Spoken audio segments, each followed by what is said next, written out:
Hello,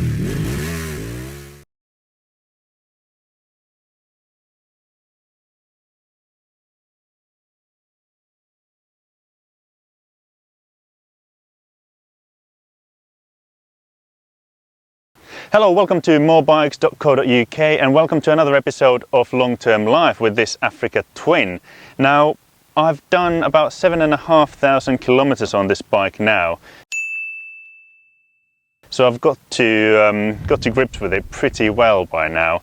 I'm still loving it. I'm still loving the great riding position. It's very relaxed, very natural. The pegs are not too high, the bars are wide, the seat is soft, you sit upright, and it's just lovely for touring, cruising around.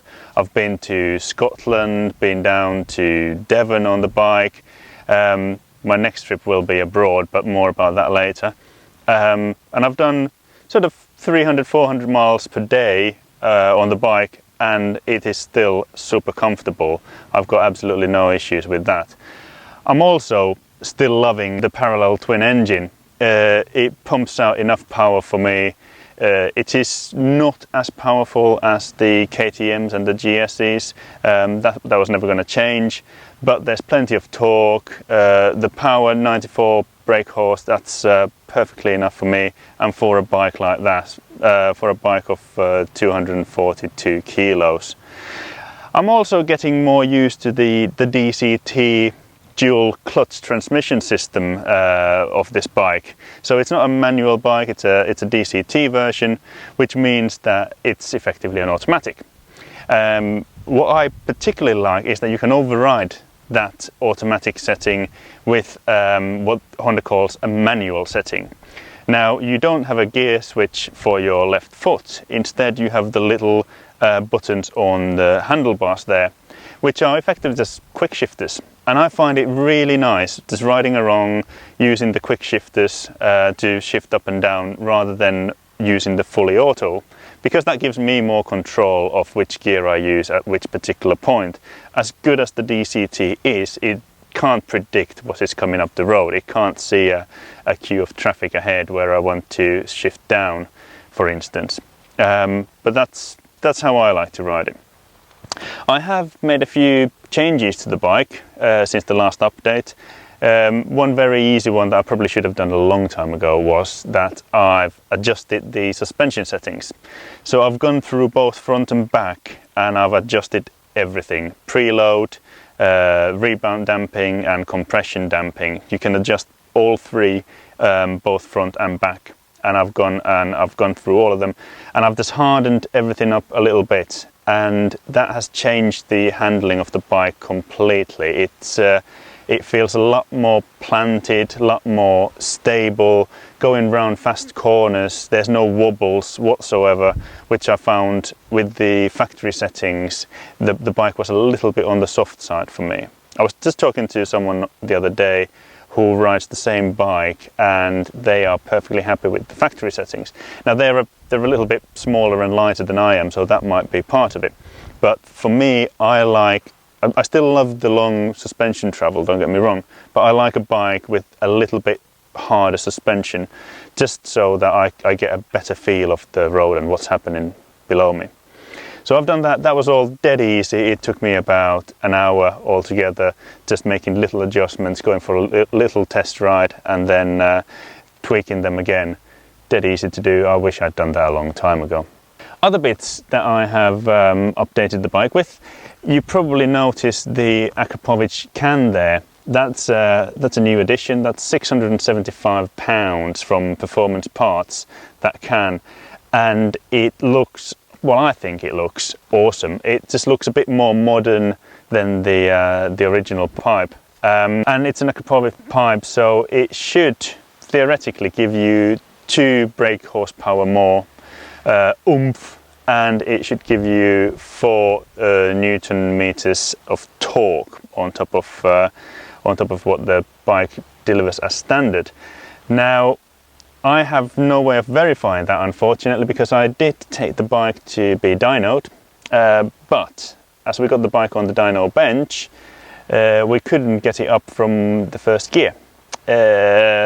turns out that in order to put a DCT bike on dyno, you need to plug it into Honda software to run override to fool the system into thinking that the bike is actually moving. So that was a bit of a wasted journey. But in terms of riding, well, I think that I can feel a little bit of added oomph just for acceleration. So that added 4 Newton meters of torque, maybe there. I'm not going to put my head on it. It seems to be a little bit more responsive now, but it certainly looks good and it sounds amazing with the new pipe. So I'm dead pleased with that. Other things that I've done, I've got new tyres. If you remember last time I was complaining about the original tyres, they were the Dunlop Trail Max tyres. They were great whenever I was on dry tarmac, but as soon as it got wet, the tyres very quickly lost grip. And I sort of lost my confidence in the tyres. I don't know how much of it was the tyres and how much of it was just me getting myself in a bit of a tiss about it.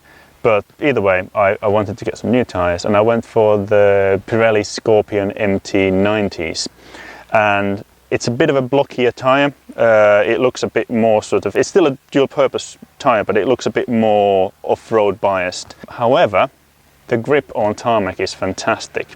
I've done only a little bit of off-road since I've changed the tyres, and they're perfectly fine off-road, but what I particularly like is the grip on tarmac. I feel a lot more confident on these tyres than I did on the originals. The new tyres cost £190, so it's well worth the money in my book. And one more addition to the bike. Another thing that I struggled a bit with was the screen. The original screen that the Africa Twin comes with, the lower one, I found didn't really offer a huge amount of weather protection, but it did create some turbulence and buffeting. Similarly with the bigger Honda Adventure screen, I found it really quite unpleasantly disturbing almost with my helmet. The wind just caught the helmet and there was a lot of buffeting.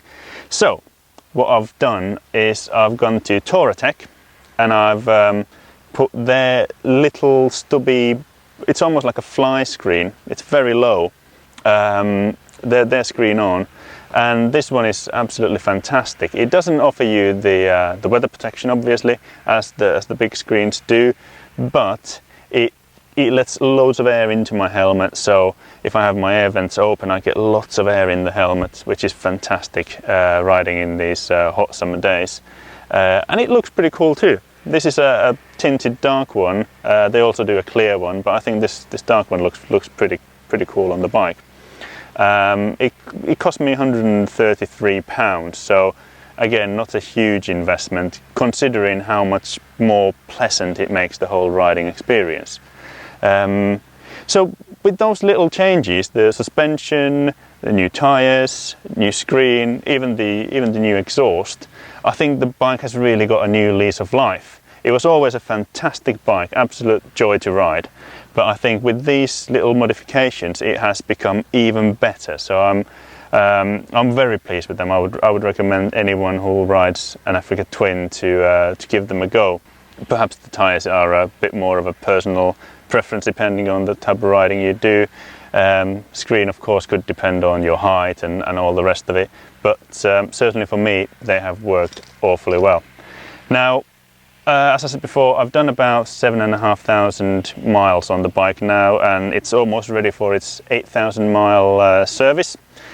And I've had to do absolutely nothing between the first service of 600 miles and this one coming up at 8,000 miles. I've not done a thing to the bike other than cleaned it and put petrol in the tank. I've not added oil, any liquids. I've not changed brake pads or anything, which is exactly what you should get away with in between services. So far so good. Another 500 miles to go by the way. But that's all very good. So next up is the 8,000 mile service, and then after that's done I'm off to Spain on the bike. I'm going to do a bit of touring and I'm going to do a trail riding trip in Spain. So I'm going to go to the Pyrenees and do a bit of trail riding with this bike in the Pyrenees. So that will be the next episode of Long Term Life. But for now, that's everything from me. If you have any questions, do post them on the YouTube channel, and we'll do our best to answer them.